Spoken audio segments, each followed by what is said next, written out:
ሀዲያ ላይ ተመናምነዋል። ጉራጌ ላይ እያመናመኑ ነው። ማረቆን እየተጫወቱበት ነው። የስልጤ ህዝብ ግን ፍንክች ያለም ጠንካራ ህዝብ ስለሆነ ማለት ነው። ለዚህ ነው ኦርቶዶክስ እየወጡ ሚንጫጩት። ለምንድን ነው ኦርቶዶክስ ያላደረግናቸው? ጴንጤዎችም ማለት ነው ስልጤዎችም በማለት ነው። የስልጤ ህዝብ ጴንጤም ኦርቶዶክስም አይሆንም። ለእምነቱ ጠንካራ የስራ ሰው ስለሆነ ማለት ነው። ስለዚህ የስልጤ ህዝብ የሙስሊሙ መገለጫ ነው። በነገራችን ላይ አማራ ክልል ያለው ሙስሊም መብቱን መጠየቅ ጠይቆ አያውቅምና ነው። ምክንያቱም የአማራ ሙስሊም ኦርቶዶክስ በራሷ በልኳ በቅርጿ አድርጋ ነው የቀረጸችው። ሲገፋም ሲበደልም ዝም ነው የሚለው። ጌቶች ብሎ ነው ዝም የሚለው። ጌቶች እንዳሉ ብሎ ነው ዝም የሚለው። ያ ነገር ለምዶ ስለሆነ የኦርቶዶክስ ማህበረሰብ እንዴት ይናገራል ነው። መብቱን የጠየቀ አማራ ስልጤ ነው የሚባለው። ኤኒዌይስ የስልጤ ማህበረሰብ ትምህርት ጠላ አይደለም፣ ኦርቶዶክስ ናት። እንግዲህ ለምን የስልጤ ማህበረሰብ ጴንጤ ካልሆነ በማን ነው ኦርቶዶክስ ካልሆነ በሚል አንዴ በድግምቱ አንዴ በስድቡ አንዴ በሐሜቱ የሚመጡት ማለት ነው።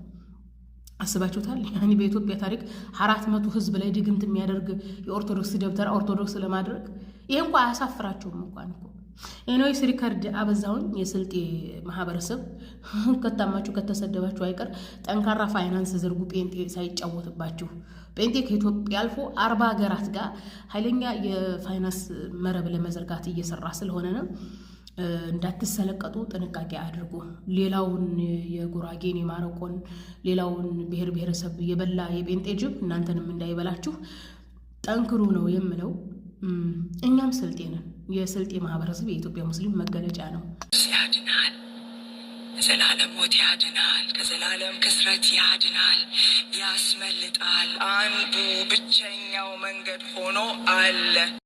አርቲስት ዘሪቱ ከበደ የልጇን ሐዘን በኢየሱስ ለመርሳት እየሞከረች ነው። ነገር ግን ትልቁ ችግር ኢየሱስ እግዚአብሔር ነው የመሰላት አርቲስት ዘሪቱ ከበደ። ነገር ግን ኢየሱስ እግዚአብሔር አይደለም። እግዚአብሔርና ኢየሱስ ሁለት የተለያዩ ሰዎች ናቸው።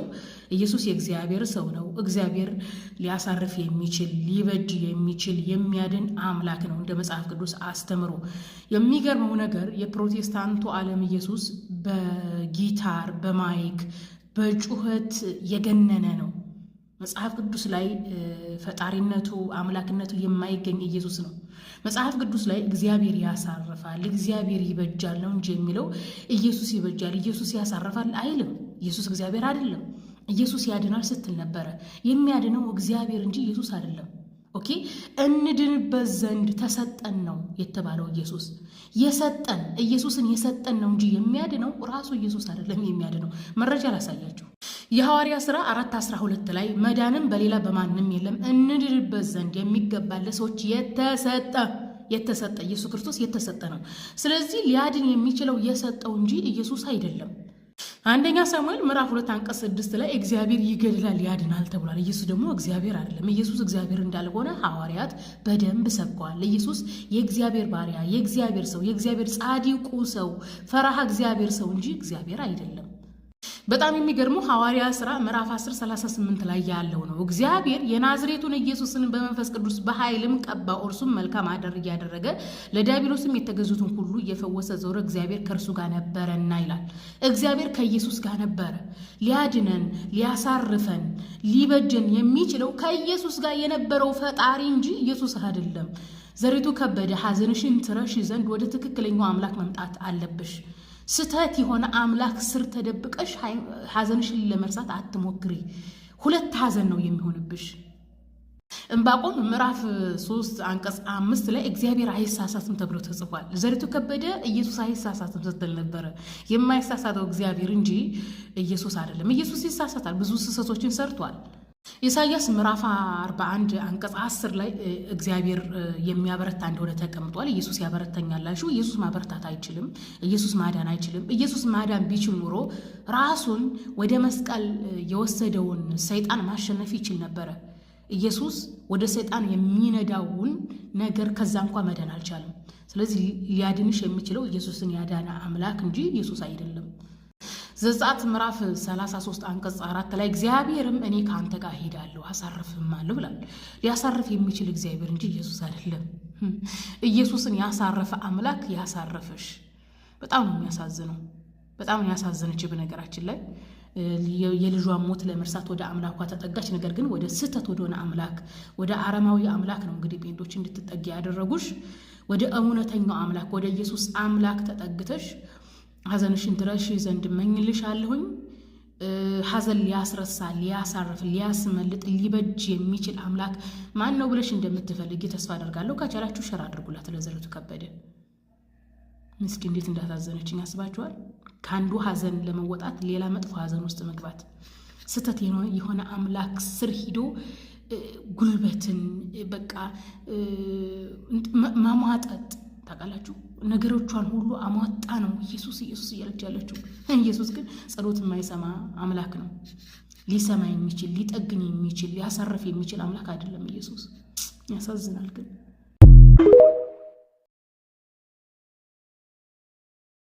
እዚህ ጋር መግባባት ያለብን ሁሉም ሰው ኃጢአት ሰርቷል ብሎ ማለት እኔም አንተም ሁላችንም ሰርተነዋል ማለት ነው። እናንተ እያለች ያላችሁት አዳም የሰራው ነው። አዳም የሰራውና ሁሉም ሰው ሰርቷል። አንደኛ በቃል የሚመጣጠን አይደለም፣ አንድ አይደለም። አዳም የሰራው ወርሳችሁታል ከሆነ ሊያስኬድ ይችላል። ነገር ግን ሁሉም ሰው ሰርቷል ከተባለ ሁላችንም ሰርተነዋል ማለት ነው። አስበዋል? ሁሉም ሰው ሰርቷል ነው የሚለው። ሁሉም ሰርቷልና አዳም የሰራው እናንተ ላይ ይተላልፋል ማለት ይሄ አይገናኝም። ሁሉም ሰው ሰርቷል። አስበዋል? ሁሉም ሰው ሰርቷል ማለት ሁሉም ሰው ሰርቷል። ሁሉም ሰው ሰርቷል ሲል እንትናም ሊኖር ነው እኮ አብርሃም ሊኖር ነው። አብርሃም ጽድቅ ሆነ ተቆጠረለት ይላል አይደለ? ሄኖክም እንደዚሁ ምንድን ነው የሚለው? ትክክል ዊዲያን ሁሉም ሰው ከተባለ ኢየሱስም ያካትታል። ኢቨን ኢየሱስ አሁን ለምሳሌ እንትን ኃጢአተኛ የሆነ ሰው በንስሐ ወደ አምላኩ ነው አይደል የሚመለሰው? ኢየሱስ እኮ ንስሐ ሲያደርግ ነበር እኮ። በነገራችን ላይ ንስሐ ብሎ ማለት ወደ አምላክ መመለስ ነው። ኢየሱስ ወደ አምላክ ሲመለስ ነበር በጾም በጸሎት በመጠመቅ ጸሎት በማድረግ ወደ አምላክ እየተመለሰ ነበር። ስለዚህ ኃጢአተኛ ነበር ማለት ነው። ስለዚህ ሁሉም ሰው ኃጢአትን ሰርቷል ሲባል እያንዳንዱ ነገር እያንዳንዱ ሰው ኃጢአት ሰርቷል ማለት ነው። ታዲያ እያንዳንዳችን የሰራን ኃጢአት ምንድን ነው? ያኔ በነፍስ ወከፍ ነው። ሁሉም ሰው ኃጢአትን ሰርቷል ሲል በነፍስ ወከፍ 1 2 3 ብለን ሁላችንም ሰርተነዋል ማለት ነው። ያ ኃጢአት ምንድን ነው ነው ጥያቄ። አዳምና ሔዋን ከተባለ እኛ አልተሳተፍንም። አዳምና ሔዋን ሰሩት። ነገር ግን የነሱ ቅርንጫፍ ስለሆን ደረሰ፣ ተላለፈ። ልክ የልባችን ደም ወደ ሰውነታችን እንደምታሰራጨው ሁሉ አዳምና ሔዋን የኃጢአት ምንጭ ሆኑ። ያ ኃጢአቱ ተሰራጨ ከሆነ ያስኬዳል። ነገር ግን ሁሉም ኃጢአተኛ ነው ከተባለ ሁላችንም ምንድነው በነፍስ ወከፍ ኃጢአት ሰርተናል ማለት ነው። በነፍስ ወከፍ የሰራነው ኃጢአት ምንድን ነው ነው ጥያቄው። ልመልስ ቁጥር 9 ላይ እንደ ሮሜ 3:9 ላይ ማለት ነው። እንግዲህ ምን እንላለን? እኛ ከእነርሱ እንበልጣለን? ከቶ አይደለም። አይሁድም ሆኑ ከኃጢአት በታች እንደሆኑ አስቀድመን ከሰናቸዋል ይላል። አይሁድም እንደውም የተመረጡ የአብርሃም ዘር የሚባሉ እነሱም ሆኑ አሕዛብም ሁሉም ከኃጢአት በታች እንደሆነ ኃጢአት ምናት ማለት ነው የበላይ ናት ማለት ነው። ስለዚህ እያልን ያለ ነው በግላችን እኛ ኃጢአት አልሰራንም ማለት ወይስ ደግሞ አልሰሩም ማለት አይደለም።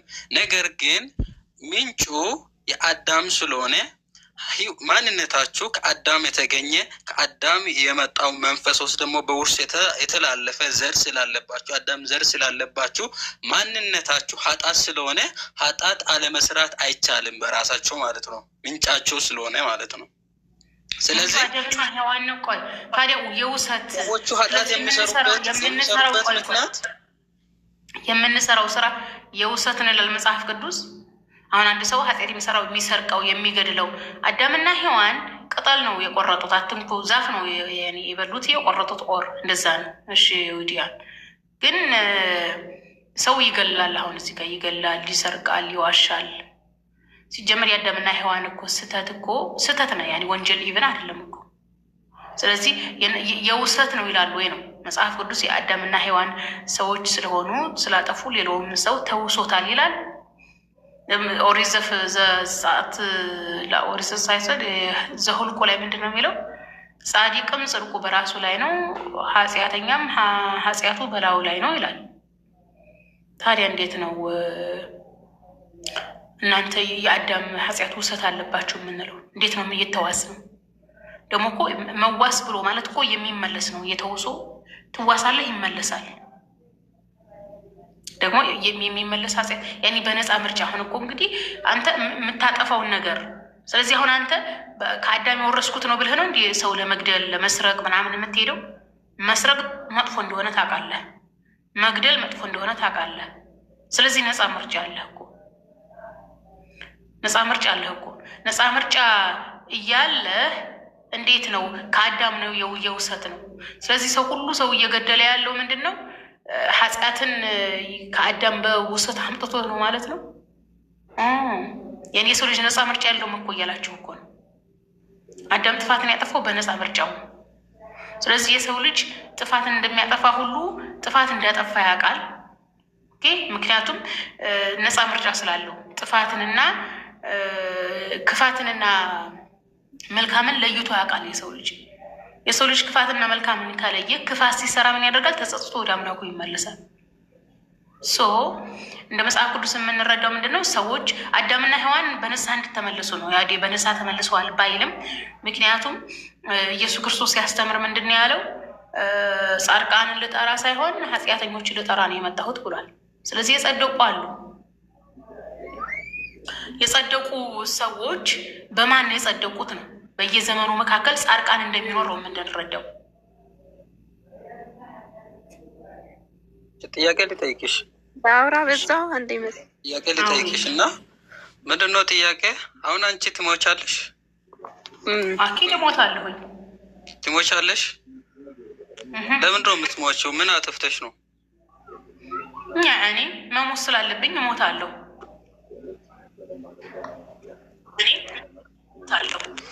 ለምሳሌ ልጠይቅሽ፣ አዳም እንትን ይሞታል አርን የተባለው ቃሉ ለአዳም ነው አይደለ? ለአዳም የተባለው ለምንድን ነው ለአንቺ የሆነው? አንቺ አዳም አይደለሽ? እንደዛ ከሆነ እንስሳቶች ለምን ይሞታሉ? እሺ አይደለም፣ ጥያቄ መልሽልኝ እና መልሳለሁ። እንስሳትም እኮ ይሞታል እኮ እንስሳትም እኮ ይሞታል እኮ። ይኸውልህ አሁን ይሄ እኮ ምንድን ነው? ይሄ መሞታችን ከኃጢአት ጋር በምንም አይገናኝም። በነገር ላይ መሞት አሁን አላገናኘውም፣ እኔ አላገናኘውም። እንትን በደንብ ከተረዳሽ ማለት ነው። የሰው ልጅ ሪሳይክሊንግ ነው። የሰው ልጅ ያርጋል፣ ይወለዳል፣ ይሞታል፣ ያርጋል፣ ይወለዳል፣ ይሞታል። በኃጢአት ምክንያት አይደለም የሰው ልጅ የሚሞት። ይሄ እኮ ከአዳም ስህተት የመጣ ነው። ከአዳም ጥፋት የመጣው ነገር ነው። በአዳም በኩል የገባው ነገር ነው። እና እንስሳት በአዳም ኃጢአት ምክንያት ነው እየሞቱ ያሉት እያልከን ነው? አይደለም አይደለም። ጥያቄ መልሽ። እንስሳትም ይሞታል፣ እኛም እንሞታለን። ለምን ትቀይሻለሽ ወደ ሌላ? አይደለም ጥያቄውን ጠይቅሻለሁ። ወደ ሌላ ምናምን አትበል። ይኸውልህ ሞት አምላክ ፈጥሮታል። የሆነኛ ምንድን ነው? ሞትንም ህይወትንም የፈጠረ አምላክ ነው። ሞት ፍጡር ነው። የሰው ልጅ ፍጡር ነው። ፍጡር ይሞታል፣ ይፈጠራል፣ ያድጋል፣ ይሞታል፣ ባያድግም ይሞታል። ስለዚህ ፍጡር ከመፈጠሩ በፊት ሞት አለ ሲጀመር። አሁን እናንተ ምንድን ነው? አይ የሰው ልጅ ሊሞት አልተፈጠረም፣ አዳም ስለተሳሳተ ሞት መጣ፣ እንዲህ የሚባል ነገር አለ እንዴ? ያኔ ሞትን የፈጠረው አዳም ነው ማለት ነው። አዳምን ፈጣሪ ሊሆን እኮ ነው። ነገር ግን የሁሉ ባለቤትና ሰሪ ማነው? ፈጣሪ ነው። ሞትንም ህይወትንም ገሃነምንም ገነትንም ህይወትንም የፈጠረው ማነው? ፈጣሪ ነው። ስለዚህ ፍጡር ሟች ነው።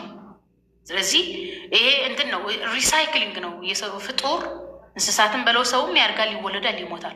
ስለዚህ አይ የምንሞተው ኃጢአት ስለሰራ ነው ከተባለ ህፃናቶቹ ኃጢአታቸው ምንድን ነው ነው? እንዲያው ከህፃናቱ ዘለን እንስሳቶቹ ኃጢአታቸው ምንድን ነው ነው? ለምንድን ነው እንስሳት የሚሞቱት? ምንድን ነው? ይህ ፍጡር ነው፣ ይሞታል። ይህ መተካከት የዘር መተካካት ነው ያለው። እየተተካካል ነው እዚህ ምድር ላይ ያለ ነው። ስለዚህ እየተተካካን ያለ ነው፣ በኃጢአት አይደለም። አምላክ እዚህ ምድር ላይ ምድር ሙሉ ብሎ ስለፈጠረን ፍጡራኖች እየተተካኩ ህልውናቸው ምን ያደርጋሉ? ያቆያል። ይህ መውለድ ይህ መተካካት ነው፣ መተካካት ነው። ስለዚህ በኃጢአት ምክንያት አይደለም የሰው ልጅ የሚሞተው። የሰው ልጅ ፍጡር ስለሆነ ይሞታል። ኃጢአት የሚሰራው በነፃ ምርጫ ነው። ጥያቄው አልጨረስኩም። እንትን ምዕራፍ 3 ላይ ማለት ነው። ዘፍጥረት ምዕራፍ 3 ላይ እናንብብና ከዛ ደግሞ ወደ ጥያቄ ሄዳለሁ። እሺ ለአንብበነ ስሙ። እባብም እግዚአብሔር አምላክ ከፈጠራቸው የዱር አራዊት ሁሉ ከመጽሐፋችን ነው እንግዲህ ሁሉ ተንኮለኛ ነበረ። ሴቲቱንም በእርግጥ እግዚአብሔር በአትክልቱ ስፍራ ካሉ ዛፎች ከማናችሁም እንዳትበሉ ብሏልን አላት። ሴቲቷም እባቡን እንዳለች በአትክልቱ ስፍራ ካሉት ዛፎች ፍሬ መብላት እንችላለን፣ ነገር ግን እግዚአብሔር በአትክልቱ ስፍራ መካከል ከሚገኘው ዛፍ ፍሬ እንዳትበሉ እንዳትነኩትም አለበለዚያ ትሞታላችሁ ብለዋል አለች። እዚህ ጋር ምን ተረዳችሁ? አሁን ይኸው እዚህ ጋር ማለት ነው ቁጥር አለበለዚያ ትሞታላችሁ ብለዋል አለ። ሞት ይኸው በዚህ ነው በዚህ በቃ። ስለዚህ አሁን እዚህ አንተ ራስህ እኮ ቅድም ሁለት አይነት ሞት እኮ ስትል ነበር፣ መንፈሳዊ ሞትና ስጋዊ ሞት ስትል ነበር እኮ። ስለዚህ ትሞታላችሁ የተባሉት ስጋዊ ሞት ነው ወይስ መንፈሳዊ ሞት ነው? ሁለቱም ነው። ሁለቱም። ታዲያ ለምንድን ነው ወዲያው ያልሞቱት አዳምና ሔዋን? ለምን ወዲያው? በመንፈሳዊ ወዲያው ነው የሞተው፣ ስጋው ነው እንጂ ያልሞተው። በጊዜው ቆይታ የሞተው ስጋው ነው እንጂ መንፈሳዊ ወዲያው ነው ከጌታ ጋር ያለው ህብረት የተቋረጠው። ጌታል መረጃ አለ። እግዚአብሔር አስወጣው ከገነት መካከል አስወጣው። በመንፈሳዊ ወዲያው ሞተዋል የሚል መረጃ አለ። ወዲያው ሞተዋል የሚል መረጃ አለኝ። ቢካውስ መጽሐፍ ካለ ሞትን ትሞታለህ ካለ አንደኛው ነገር ሞትን ትሞታለህ ወዲያውኑ ሞተዋል ስል ወዲያውኑ አልሞቱም። ቆይ በዳሳ ቆይ ወዲያውኑ ሞተዋል ስል መረጃ የለም። ወዲያውኑ አልሞቱም። በህይወት ኑረው ልጅ ወልደው ምድር ሞልተው ነው የሞቱት። አንደኛ ነገር አይ በመንፈስ ነው ካልክ በመንፈስ ሞቱ የሚል አሳየን። እሺ ቆይ ጥያቄውን መጀመሪያ ላስተካክል። ጥያቄ ለእናንተ ያለኝም ማለት ነው። እሺ ሞት የገባው ግን ሞት አለበለዚያ ትሞታላችሁ ብሏል ካለ አለበለዚያ ሰሩ ኖሮ ማለት ነው። ቆይ ላብራራውን ሀሳብን በደንብ እሺ። እና አለበለዚያ ትሞታላችሁ ብሏል። አለበለዚያ ማለት ምን ማለት ነው? እሱ አትብሉ ከዚያ አትብሉ ያለው መልካሙን እና ክፉን የሚያስታውቅ ከዛ ፍሬ ዛፍ አትብሉ እግዚአብሔር ያለውን ከዛ ከበላችሁ አለበለዚያ ምን ትሆናላችሁ? ከበላችሁ ከዛ ዛፍ ትሞታላችሁ ብሏል ብላ ለእባቡ ማን ነገረች? ሔዋን ነገረች ማለት ነው። ስለዚህ ምንድን ነው እዚህ ጋር ያለው? ባይበሉ ኖሮ ይሞታሉ ወይ የሚለው ጥያቄ ነው። ባይበሉ ጥያቄ ለእናንተ ባይበሉ ይሞቱ ነበረ የሚለው ነው ጥያቄ። ባይሰናከሉ ይሞታሉ ወይ የሚለው እስቲ ከዚህ ባይበሉ ይሞታሉ። ያኒ የሰው ልጅ እኮ ከአፈር ነው የተፈጠረው። አፈርና ወደ አፈር ይመለሳል እኮ። እንስሳትም እኮ ከውድቀት በኋላ አይደል ታደሱ ይመጣል። ጥያቄው ገብቶናል። ጥያቄ ጠይቀሃል፣ እንመልስልን። እንስሳት አዳምና ሔዋን የበሉትን ቅጠል አልበሉም፣ ይኸው እየሞቱ ነው። አዳምና ሔዋን ቅጠሉን ባይበሉ መሞታቸው አይቀርም። ምክንያቱም የተፈጠሩት እዚህ ምድር ላይ ሊኖሩ ነው። ምድር ላይ የሚኖር ማንኛውም ፍጡር ይሞታል። በሞት ነው የሰው ልጅ ወደ አምላኩ የሚሄድ እኮ በሞት ምክንያት እኮ ነው። ሞት የኃጢአት ምንጭ አይደለም። እንደ ኢስላምኛ ሞት የኃጢአት ምንጭ ሳይሆን ሞት ወደ አምላክ የምትሄድበት መንገድ ነው። ካልሞት ከአምላክ ጋር አትገናኝም። ትሞታለህ። የትንሣኤ ቀን ወይም የጀጅመንት ዴይ ሲሆን አምላክ ጋር ትቀሰቀሰ እንትን ትላለህ። ስለዚህ ሞት ወደ አምላክ የሚካሄድበት እንጂ ሞት እንደ ኃጢአት የሚቆጠር አይደለም። ሲጀመር ሞት ፍጡራኖች ከመፈጠራቸው በፊት ምንድን ነው?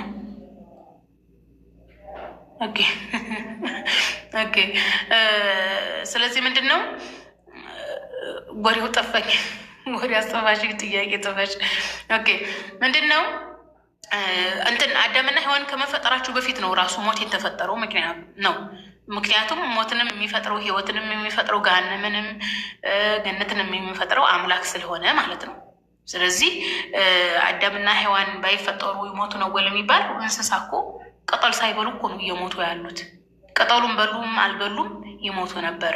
ስለዚህ አዳምና ሔዋን ጥፋታቸው ምንድን ነው? እንትኑ ነው ያኔ ትእዛዝ ጣሱ ነው። ስለዚህ ትእዛዝ መጣስ እንደሌለባቸው ነው የተማሩት። ስለዚህ አዳምና ሔዋን ስህተት የሰሩት ትምህርት ለመውሰድ ነው።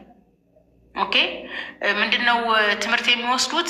እግዚአብሔርን ትእዛዝ መጣስ እንደሌለባቸው ነው የተማሩት። ስለዚህ የእግዚአብሔርን ትእዛዝ ጥሰው ሲጀመርም እኮ የተፈጠሩት እኮ ምድር ላይ ሊኖሩ እኮ ነው። ኦኬ ሊኖሩ ነው። ምድር ላይ እንዲኖሩ ታስቦ ከተፈጠሩ በኋላ ነው ትእዛዝን የተላለፉት። ምንም አይገናኝም የውርስ ኃጢአት የሚለው ጋር። ጥያቄው እስካሁን አልተመለሰም፣ ግን ተመልሷል። አልተመለሰም። ቢካውስ ለምን መሰለሽ ተመልሷል አትልም? ምክንያቱም እንስሳትም አልንህ እኮ እንስሳትም እኮ አዳምና ሔዋን ለኛ ነው ተፈጠሩት። ለኛ እኮ ነው ምን ባሉ አመቻችቶ የፈጠረው ለኛ እኮ ነው። ለኛ እኮ ለኛ ነው የፈጠረው። የተፈጠረው ለኛ እኮ። አንደኛ ነገር ሞትንም ደግሞ አዳም አልፈጠረም። ሞትን አዳም አልፈጠረም። ውጤት ነው እግዚአብሔር ነው። ከዚህ በበላችሁ ባይበሉ ምን እያለ ነው አለው ማለት ነው። ባትበሉ አትሞቱም እያለ ነው። በዛ በፈጠረው ሰውነት በዘላለም እንደምንሆኑ ነው እየተናገራችሁ ያለው ማለት ነው። እና ግን እነሱ ምን አደረጉ? ከዚህ በበላችሁ ዕለት ሞትን ትሞታላችሁ ብሏል። ስለዚህ ሞት የመጣው በእነሱ ምክንያት ነው። ያንን ፍሬስ በእነሱ ምክንያት ካልክ በእነሱ ምክንያት መጣ ካልክ ምንድን ነው? አዳምን አንደኛ ፈጣሪ እያደረግከው ነው። ሁለተኛ እግዚአብሔር ሞት መፍጠር አይችልም አይነት ነገር ነው የሚሆነው። ኦኬ። ሲቀጥልም ደግሞ ባትበሉ ሲባል ህግን ባትጥሱ ነው፣ መታዘዝ አለባችሁ ነው። ኦኬ። ህግን የሚጠብቅ ከእግዚአብሔር ክብርን ያገኛል። ህግን የማይጠብቅ ደግሞ ከእግዚአብሔር ጋር ይጣላል ነው መልእክቱ እንጂ ባታጠፉ አትሞቱም አይልም። አዳምና አንድ ጠይቅሽ እና እኔ እነሱ የእግዚአብሔር ህግ መጣስ አሪፍ ነበረ? ጥሩ ነበረ? መልካም ነበረ? ስህተት ነው፣ ግን ከስህተታቸው ይመለሳሉ። ንስሐ የሚባል ነገር አለ። እግዚአብሔር እኮ ፈጣሪ እኮ የሰው ልጅ ሲፈጥር እኮ አብሮ ንስሐ ፈጥሮ እኮ አለ እኮ። ንስሐ እንዳለ መች አስተማራቸው? እሱ በዛ ታም አትንኩን አለው። ከዚያ አትብሉን አለው። ትእዛዝ ነው የሰጣቸው። ከበሉ በኋላ ግን ጥፋት እንዳጠፉ አላወቁም። ጥፋት እንዳጠፉ እኮ አውቀዋል እኮ። ስለዚህ እግዚአብሔር ንስሐ አላስተማራቸውም። እግዚአብሔር ንስሐ ካላስተማራቸው ታዲያ ከየት ነው የተማሩት? ነቢያቶቹ ንስሐ ከየት አምጥተው ነው ንስሐ ሲያስገቡ የነበረው ህዝቡ? የእግዚአብሔር ቸርነት እኮ ነው ያንን ያደረገው እንጂ አንደኛ አሁንም እኮ ጥያቄ አልተመለሰልኝም። ሞት ወደ ዓለም የገባው በአዳም ምክንያት ነው ወይ አይደለም? በአዳም ምክንያት አይደለም። ሞት ወደ ዓለም የገባው በአዳም ምክንያት አይደለም። ፍጡሩ ይሞታል። እሺ፣ በማን ምክንያት ነው ታዲያ? በማን ምክንያት ነው እንዴ? ሞት ኖርማሊ ፍጡር እኮ ነው። ልክ እንደ ሰው እግዚአብሔር ነው ሞትን የፈጠረው። ምን እግዚአብሔር ነው ሞትን የፈጠረው። እና ታዲያ ማን ይፈጥራል? ከእግዚአብሔር ውጭ ሞትን የሚፈጥር ካለ ሁለት ፈጣሪ አለ ማለት ነው። እንደምትይው ማስረጃ አለች እግዚአብሔር ሞትን እንደፈጠረ? አኪድ እንዲህ ማስረጃ አለ። ምክንያቱም መጽሐፍ ቅዱስ ላይ ዘፍጥረት ላይ እስኪ አንድ ጊዜ ጥቅሱን የምታውቁት ዘፍጥረት ላይ አዳምና ሔዋን ኖርማሊ ምድር ላይ እንዲኖሩ አይደለም እንዴት ተፈጠሩት? ታዲያ ምድር ላይ ከኖሩ እንዴት ነው? ምድር ላይ የሚኖር ነገር እኮ ማንኛውም ነገር እኮ ሟች እኮ ነው። ወዴት ነው ታዲያ? እንዴት ነው ወደ አምላኩ የሚሄደው?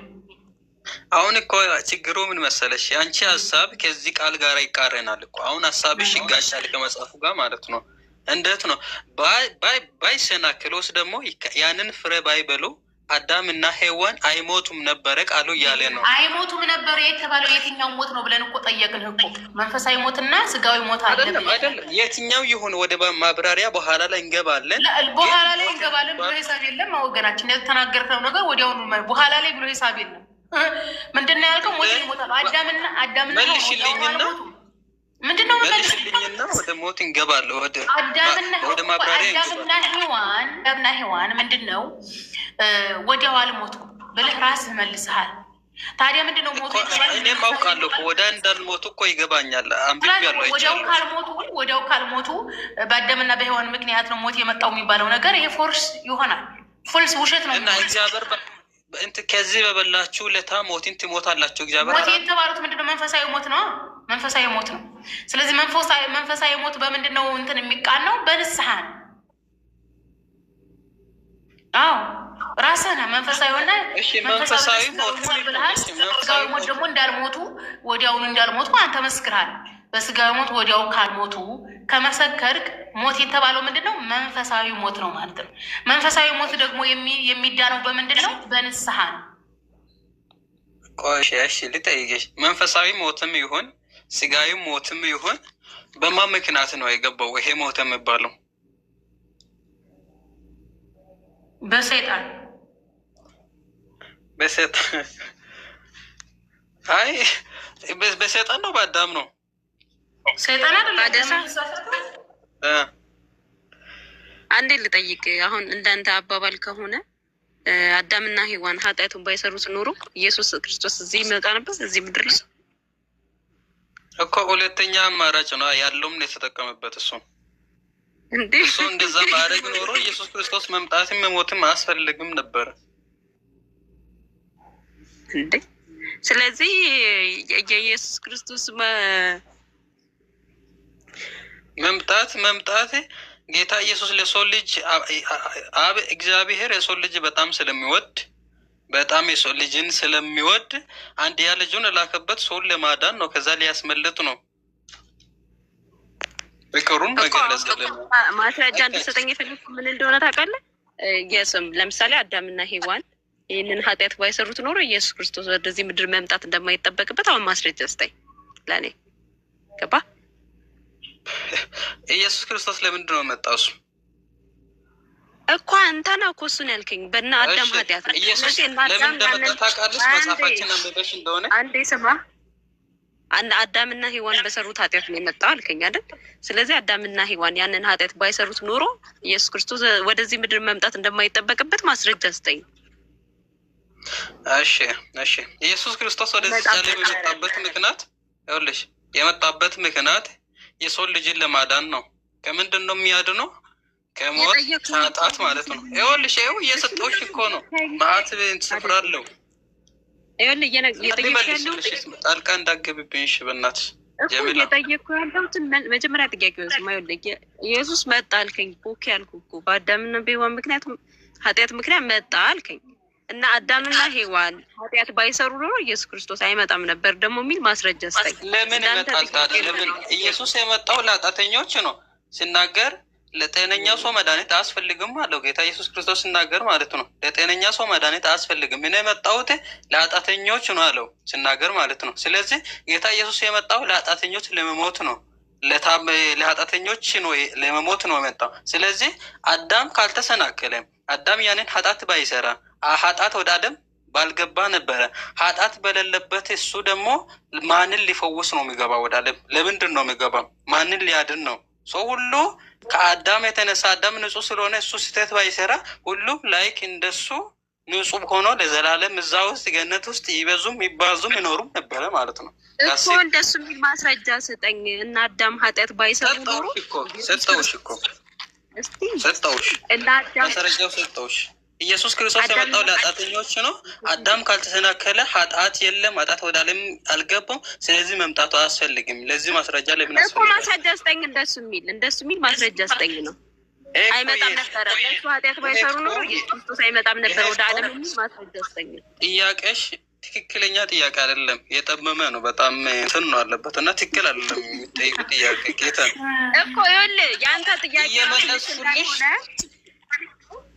ያንተ ጥያቄ እንዳልሆነ ደግሞ ላሳየህ እኮ ነው።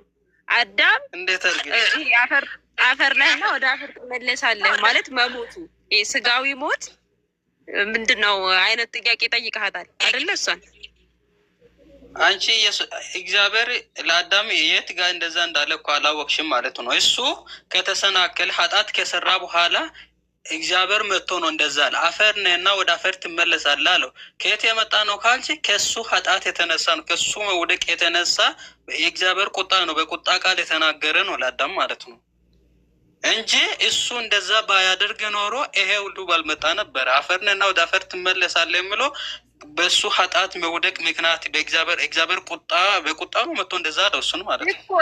እሺ ይኸውልህ በራስ ጥያቄ ራስህ ልጠይቅ። አዳም ያንን ኃጢአት ስለሰራ ሞት መጣ አይደለ? አዳም ያንን ኃጢአት ባይሰራ ኖሮ እንደማንሞት ማስረጃ ስጠኝ። እሺ ያው ቅድም እያነበብኩ ያለው ቦታ ማስረጃ እንደማንሞት ወይንም ደግሞ ዘላለማዊ ነዋሪ እንደነበርን ማስረጃ ስጠኝ። እሺ እንደማንሞት ነው አይደል ማስረጃ ፈለግሽው?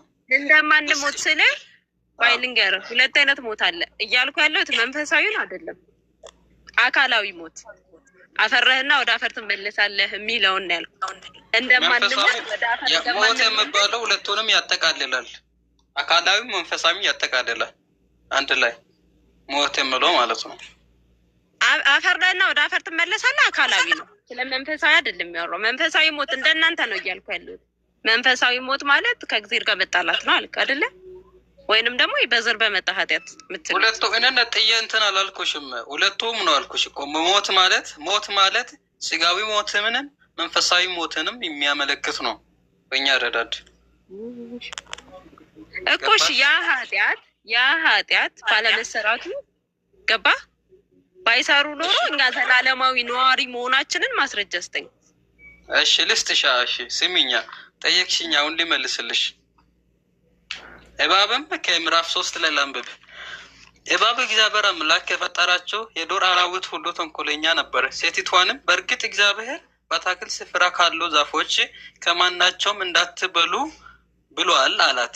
ሴቲቷም እባብን እንዲህ አለችው፣ በአትክልት ስፍራ ካለው ዛፎች ፍሬ መብላት እንችላለን፣ ነገር ግን እግዚአብሔር በአትክልት ስፍራ መካከል ከሚገኘው ዛፍ ፍሬ እንዳትበሉ እንዳትነኩትም፣ አለበለዚያ ሞትን ትሞታላችሁ ብሏል። ሞትን ትሞታላችሁ ብሏል። ባይበሉስ ይኖራሉ ማለት ነው። ዘላለማዊ ህይወት እንዳለ እዚህ ጋር ማስረጃ እየሰጠሁሽ ነኝ አሉት።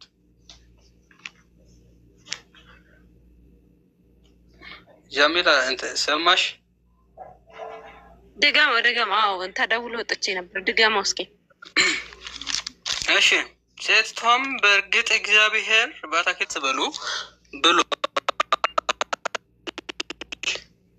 አላት።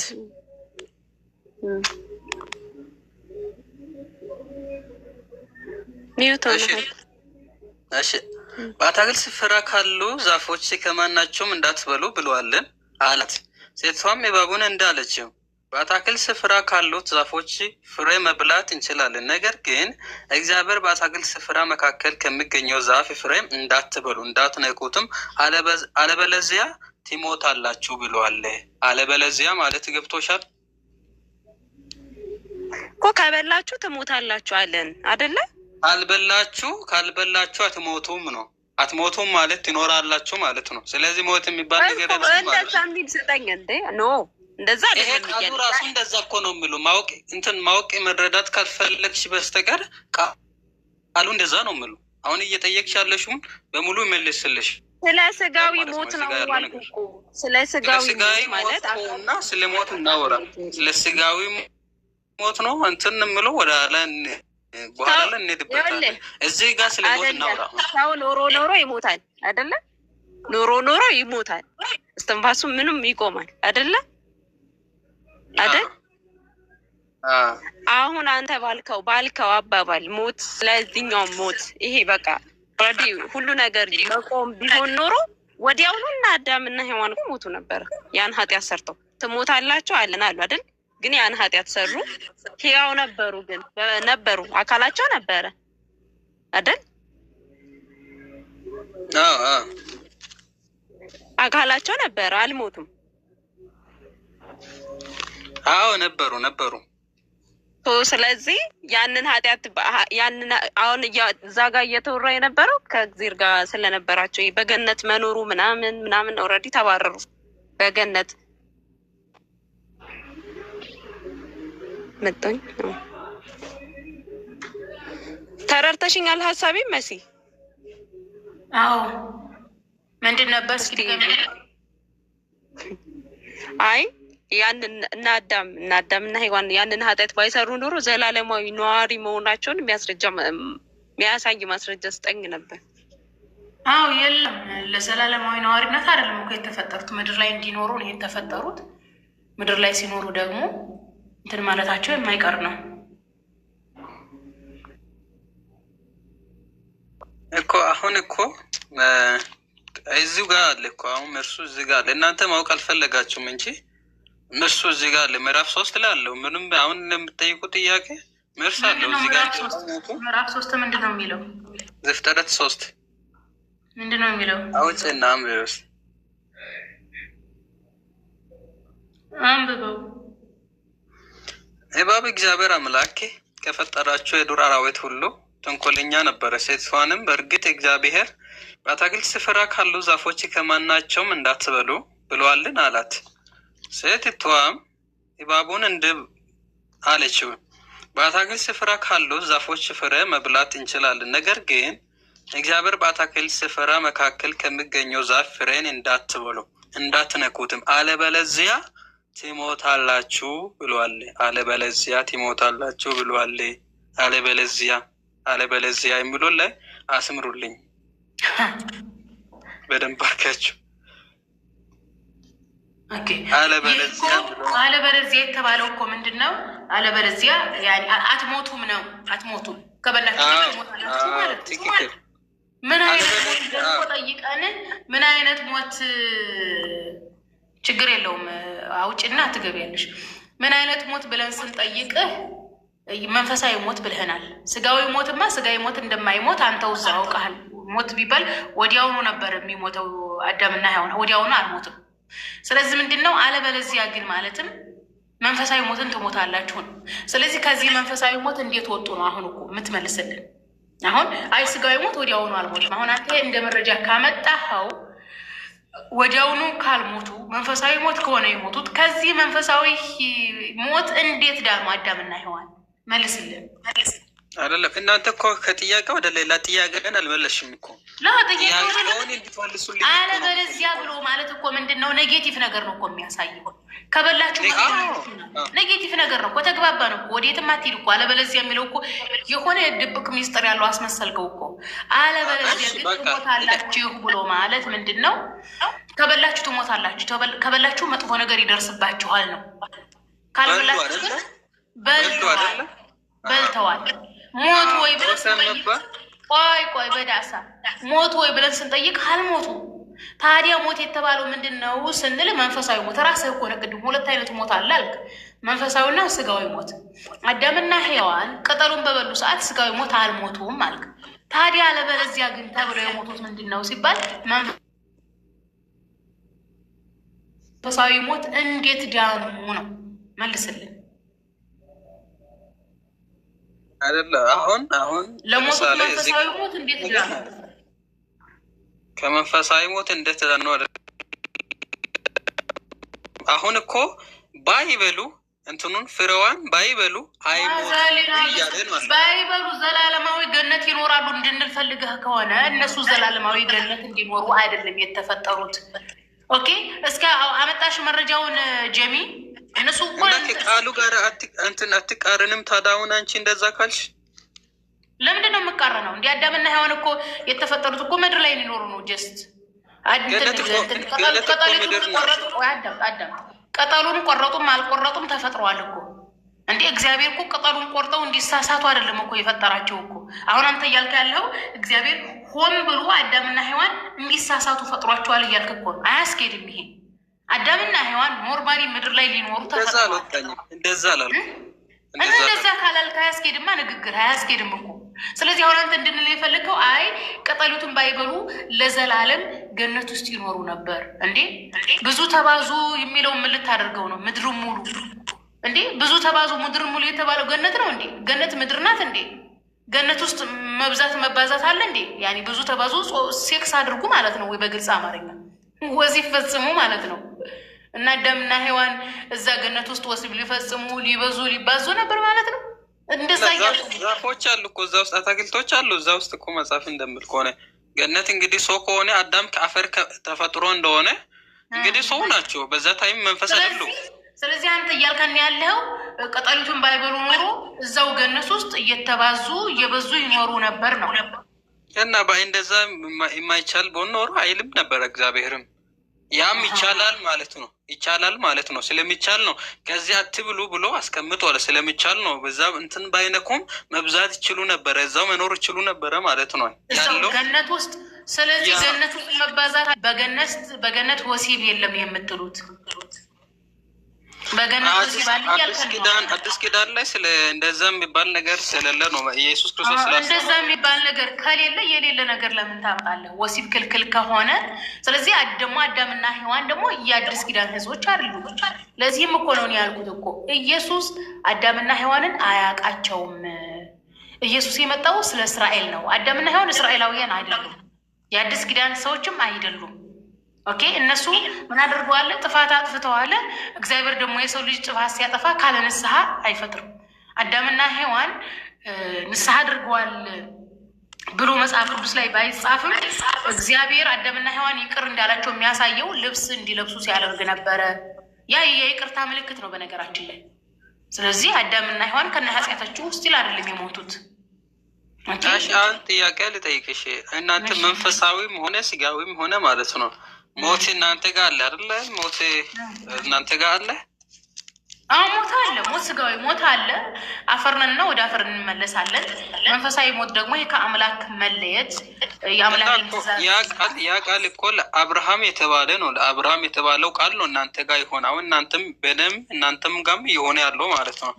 ይሄ ከማን መጣ ነው? ይሄ እኮ ጥያቄ ሁሉ የተነሳው ከአዳም ኃጢአት ከአዳም ነው ወይስ ደግሞ ከውርስ ወይስ ደግሞ እየተላለፈ የመጣ ነው? አዳም ደግሞ የሰው ሁሉ መነሻ መገኛ መጀመሪያ ስለሆነ እሱ ደግሞ ኃጢአትን ስለሰራ ስለተሰናከለ እሱ ግንድ ስለሆነ እኛ ደግሞ ቅርንጫፎች ስለሆነን ከአንድ ውሃ ሚመርና ጣፋጭ እንትን ሊወጣ ስለማይችል የተበከለ እና ወይስ ደግሞ ንጹህ ውሃ ከአንድ ምንጭ ማግኘት ስለማይቻል ከአዳም ስለተገኘን ሁላችንም በሱ ምክንያት ኃጢአተኞች ነን።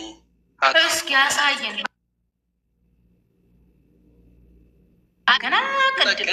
ቅድም እኮ አሳየዋችሁ እኮ ምን አሳየኸን? ሮሜ ላይ አላሳያችሁም? ሮሜ ላይ እኮ እያንዳንዱ ሰው እኮ በነፍስ ወከፍ ኃጢአት ሰርታችኋል ነው እንጂ የሚለው ከአዳም ወርሳችኋል አይደለም እኮ። ሰው ሁሉ እያንዳንዱ ለምንድን ነው ኃጢአት ሰርቷል? ማንነቱ ስለሆነ እኮ ኃጢአትን ሰርቷል። ምን ሰራ? እያንዳንዱ ሰው በየግሉ እንትን ይሰራል፣ ኃጢአት ይሰራል። ግን ምን ሰራው? ለምሳሌ ምን ሰራው? ምን ኃጢአት ሰራው? ምን ኃጢአት ሰራው? ንገረኝ እስኪ። እኔ ምን ሰራው? እያንዳንዱ ሰው ሲል ሁሉንም ሰው ነው ብላችኋል። እያንዳንዱ ሰው ኃጢአት ሰርቷል በነፍስ ወከፍ ነው የሚለው እንጂ ከአዳም ወርሷል አለ። ውርስና የነፍስ ወከፍ ይለያያል እንዴ? ምነካ ውርስና ቅድም እኮ አስረድተናል። ሮሜ ላይ ያለው እያንዳንዱ ሰው ኃጢአትን ሰርቷል ነው የሚለው እንጂ እያንዳንዱ ሰው ከአዳም ወርሷል አይደለም እኮ። ሰርቷል ብሎ ማለት ኖርማሊ ሰውየው የስራው ባለቤት ሆኗል ማለት ነው። ጽድቅም ሆነ ኃጢአት የስራው ባለቤት ሆኗል። ነገር ግን አዳም የስራው ባለቤት ነው። አዳም የሰራው እኛ ባለቤት አይደለንም። ውርስ ነው የሚሆነው። ስለ ውርስ ካወራ ውርስ አውራ። ነገር ግን በነፍስ ወከፍ የተሰራውን አታምጣ። ሮሜ ላይ ያለው አይደለም እኮ። አሁንም ሀሳቤ እኮ አልተቃረንም። ሀሳቤ አሁንም እንዴ ቀላል ተቃርሟል። ቅድም ማስረዳት ላብራራ እንዴት ነው የምታብራራ? እና እንዴት ነው ማብራራ መሰለሽ? አንደኛ ነገር ሰው በግሉ ኃጢአት ይሰራል። በሱም አምናለሁ። ሰው ያሱ ማለት ነው፣ እሱ ይሰራል። ነገር ግን የዚህ ሰውዬ ያንን በግሉ ኃጢአት የመስራቱ ምክንያቱ ምንጭ የሆነለት መነሻ የሆነለት ከአዳም ሲተላለፍ የመጣው ማንነቱ ነው። ያንን ኃጢአት እንዲያደርግ ያደረገው እንጂ ሰውየው ከመጀመሪያ ምንጩ ንጹህ ቢሆን ኖሮ ምንጩ የተገኘበት የተቀዳበት ምንጩ ንጹህ የተቀደሰ ቢሆን ኖሮ ያ ባልኖረበት ያንን ኃጢአት ባላደረገ ነበረ። ያ ሰውዬው ኃጢአት የማድረጉ ምክንያቱ ምንጭ የሆነለት ለእሱ እንትን የሆነለት አዳም ነው። ሲተላለፍ የመጣ የአዳም ማንነት ስላለበት ነው። የአዳም ዘር ስላለበት ነው። ለዛ ነው ያ ሰው ኃጢአትን ማድረግ ኃጢአተኛ መሆን የቻለው እያልኩሽ ነው አለው።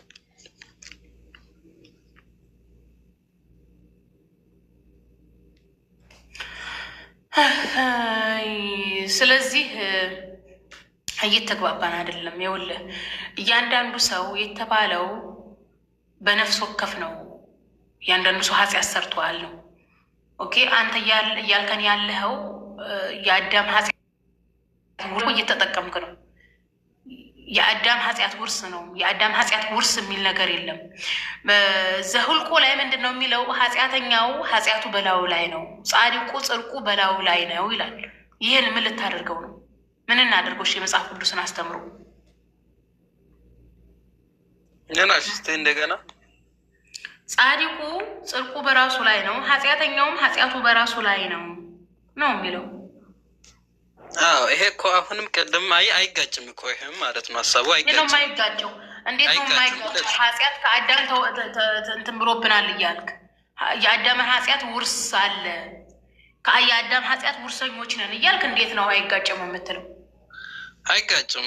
ምክንያቱም ሰው ኃጢአት ሲሰራ በግሉ ኃጢአት ሲሰራ ያ ኃጢአቱ በራሱ ላይ ነው የሚሆነው፣ እሱ ላይ ነው የሚሆነው። እና አዳምና ሔዋን ላጠፉት ትእዛዝ መተላለፍ እናንተ አለባችሁ ለምን ትለናለህ ታዲያ?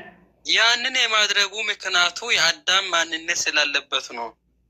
በግሉ እና ታዲያ እነዚህ ጻዲቅ ጽድቁ በላዩ ላይ ነው፣ ኃጢአተኛ ኃጢአት በላይ ላይ ነው የተባለው የአዳም ዘር አይደለም ሌላ ነው? አውሪሃኒ ሌሎች ናቸው የአዳም ዘር አይደሉም። ጻዲቅ ጽድቁ በላዩ ላይ ነው፣ ኃጢአተኛም ኃጢአት በላይ። አሁን በብሉይ ኪዳን ውስጥ ስለሆነ ያንን ያነበብሽው ስለ እስራኤላውያን ነው የሚያወራ። በህግ ስለሚጸድቁ ነው ባይዘው እዚህ ጋር እስራኤላውያን ኢየሱስ እኮ እስራኤላዊ ነው። ምን ነው ኢየሱስ እስራኤላዊ ነው። ደግሞ ምንድን ያለው ኢየሱስ ክርስቶስ ጻድቃንን ሳይሆን ኃጢአተኞችን ልጠራ ነው የመጣሁ ብሏል። ኢየሱስ ሲያስተምር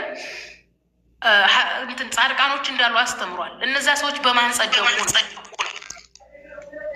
አንደኛ ነገር ሀሳቡ መረዳት አለብን። ጻድቃንን ሊጠራ አልመጣም ስል በራሳቸው ጽድቅ የሚቆሩ ማለት አለ። እንደ ፈሪሳውያን በዛ ታይም እንትን ስለሚያደርጉ ህግ አላቸው፣ ራሳቸው ህግ አላቸው እና ስለዚህ በዛ በራሳቸው ጉልበት ህግን በመጠበቅ እንደ ጻድቅ ራሳቸው የሚቆጠሩ ለነሱ የተነገረ ቃል ነው። እንደ ጻድቅ ቆጥሯል አላለም። ሲጀመር ኢየሱስ ለሁለት ከፍሎ ነው ያወራው፣ ጻድቅና ያልጸደቀ ሰው ብሎ ነው ያወራው እንጂ እንደ ጻድቅ ቆጥራሉ አላለም። ራሳቸውንማ እንደ ጻድቅ የሚቆጥሩት ምንድን ነው ያላቸው? እናንተ ግብዞች ነው ያላቸው። እናንተ ግብዞች ነው ያለው። ሲቀጥል ደግሞ ኢየሱስ ክርስቶስ ለሁለት ከፍሎ ግልጽ አድርጎ ነው ያስተማረው። ከእስራኤል ቤት ለጠፉት በጎች ነው ያለው። ያልጠፉ አሉ። ኦኬ፣ አንደኛ ነገር። ሁለተኛ ነገር ደግሞ የጸደቁ እንዳሉ ነው ኢየሱስ እያስተማረ ያለው።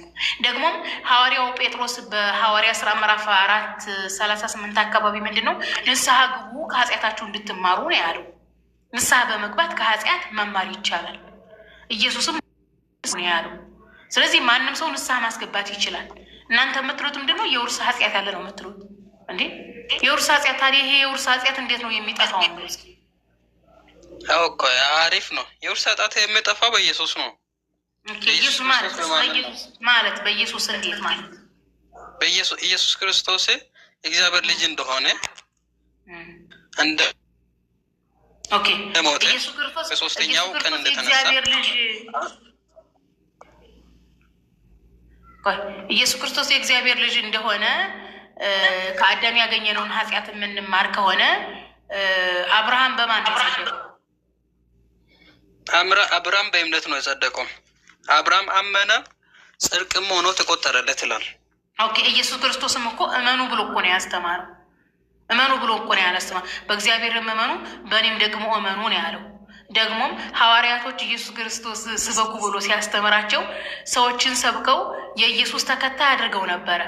ሲሰብኳቸው ኢየሱስ ይሞትላችኋል እያለ አልነበረም የሰበኩት እኮ ንስሐ ግቡ እያለ ነው ያሰበካቸው። ኢየሱስም ራሱ ሲያስተምር ንስሐ ግቡ እያለ ነው እንጂ ያስተማራቸው ልሞትላችሁ ነው እያለ አይደለም ያስተማራቸው። ስለዚህ የሰው ልጅ ወደ እግዚአብሔር ንስሐ የሚገባው እግዚአብሔርን ሊያመልክ የእግዚአብሔርን ሕግና ስርዓት ሊጠብቅ እንጂ እግዚአብሔር ወይ ንስሐ ገብቻለሁ ኢየሱስ ሊሞት ነው ብሎ አይደለም እኮ። እና ሐዋርያቶች ኢየሱስ ከእስራኤል ቤት ለጠፉት በጎች ሂዱና አስተምሩ ብሎ ሲልካቸው ሐዋርያት ምን ብለው ነው ያስተማሩት? መንግስተ ሰማያት ቀርባለች እና ንስሐ ግቡ አለ እንጂ ዳኑም ደግሞ ሐዋርያት ያስተማሩትም ደግሞ ድነዋል። እና ኢየሱስ ይሞትላችኋል እያሉ ነው ያስተማሯቸው አይደለም። እሱ እኮ ባይዘው እሱ በህይወት እያለው ነው። አንደኛ ነገር መረዳት አለብን ማለት ነው። በህይወትም ከሄደ በኋላ ከህይወትም በማን ነው ወደ ሰማይም ካረገ በኋላ ጴጥሮስ ምን ብሏል? ንስሐ ግቡ ከኃጢአታችሁ እንድትድኑ ብሏል። የኃጢአት ስርየት በማን ስም ነው እያለ ነበረ። ንስሐ የኃጢአት ስርየት የሚያገኙበት በዛ በተላከለ ነብይ ነው። ለምሳሌ የዕብራውያን ደብዳቤ ምንድን ነው የሚለው? እግዚአብሔር በየዘመናት መካከል ለነብያት ተናግሮ ይላል። በየዘመናት መካከል እግዚአብሔር ይናገራል። በዚህ ዘመን ደግሞ ይላል። በዚህ ዘመን ይሰመርበት ያ እንትን ዕብራውያን ላይ ያለው ማለት ነው። አንድ ሁለት ቆይ እኮ ዕብራውያን አንዱ በዚህ ዘመን ይላል። በዚህ ዘመን የተባለው አዲስ ኪዳን ነው። ስለዚህ በአዲስ ኪዳን ዘመን በኢየሱስ በኩል ነው ንስሐ የምንገባው። በብሉይ ኪዳን ጊዜ ደግሞ በሙሴ በኩል ነው ንስሐ የምንገባው። በአብርሃም ጊዜ ደግሞ በአብርሃም በኩል ነው ንስሐ የሚገባው። በዳንኤል ጊዜ በዳንኤል በኩል ነው ንስሐ የሚገባው። ምክንያቱም እግዚአብሔር በየዘመናት መካከል ለነቢያት ተናግሯል ይላል። ስለዚህ በዛ በነቢይ ጊዜ ነው ንስሐ የምትገባው። ስለዚህ በአዲስ ኪዳን ጊዜ ንስሐ የምንገባው ምንድን ነው? ኢየሱስ ክርስቶስ ከአንዱና ከብቸኛው አምላክ የመጣ ምንድን ነው? መልእክተኛ ነው ብለን እናምናለን። መልእክተኛ ነው ብለን ስናምን ህግና ስርዓት ናም طيب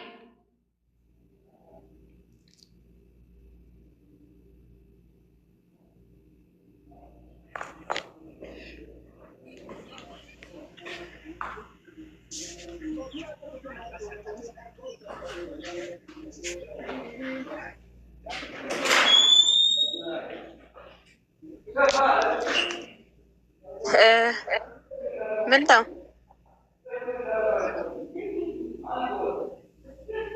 አረ እንትን ላመጣ ሄጅ እኮ ነው ባደሳ